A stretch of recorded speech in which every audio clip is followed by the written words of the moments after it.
ఎన్టీఆర్ అన్న కోసం నేను కూడా వెయిట్ చేస్తున్నా అన్న. ఆయన వస్తే గూస్ బంప్స్ ఎలా ఉంటాయో ఇప్పుడే తెలుస్తుంది. సో నేను లైక్ చాలా వెయిట్ చేస్తున్నా. 2 నిమిషాలు మాట్లాడి వెళ్ళిపోతా. సినిమాని ఇంత బ్యూటిఫుల్గా క్యాప్చర్ చేసిన జై ఎన్టీఆర్.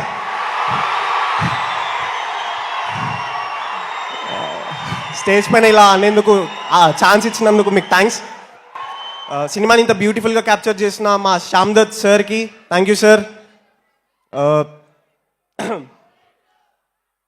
అలానే మా క్యాస్ట్ సినిమాలో ఒక మంచి ఫ్రెండ్లీ అట్మాస్ఫియర్ క్రియేట్ చేసిన నా mad gang Manoj, Ashok, DDK and Laddu మామకి, ఆంటోనీ అన్నకి అందరికీ థ్యాంక్ యూ.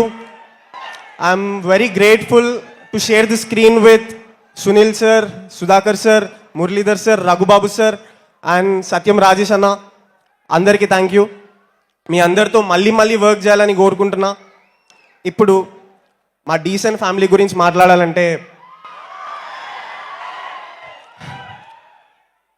మనం బయటికి వెళ్ళి మన పని మనం మంచిగా చేయాలంటే మనకి రావాల్సిన మొదటి సపోర్ట్ మన ఇంట్లో నుండి.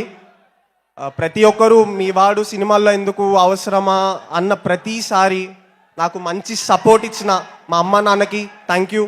అలానే నేను యాక్టర్ అవుతా అన్నప్పుడు అందరినీ కన్విన్స్ చేసి మంచి సపోర్ట్ చేసిన మా అక్కకి అండ్ మా పెద్దనాన్నకి థ్యాంక్ యూ.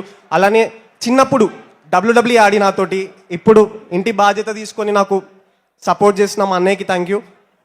నేను సినిమాల్లో రావడానికి నన్ను గైడ్ చేసి అండ్ ఆడిషన్ రోజు నేను ఆఫీస్ దగ్గర గడప దగ్గర ఆగిపోయిన రోజు నన్ను పుష్ చేసినందుకే నేను ఇక్కడి వరకు రాగలిగిన అన్న బెనన్నా థ్యాంక్ యూ సో మచ్ అన్న. అండ్ లాస్ట్లీ మీడియా అండ్ మీమర్స్కి అందరికీ థ్యాంక్ యూ అండి. ఇంత బాగా సపోర్ట్ చేసి మమ్మల్ని ఇంత బాగా పుష్ చేసినందుకు థ్యాంక్ యూ.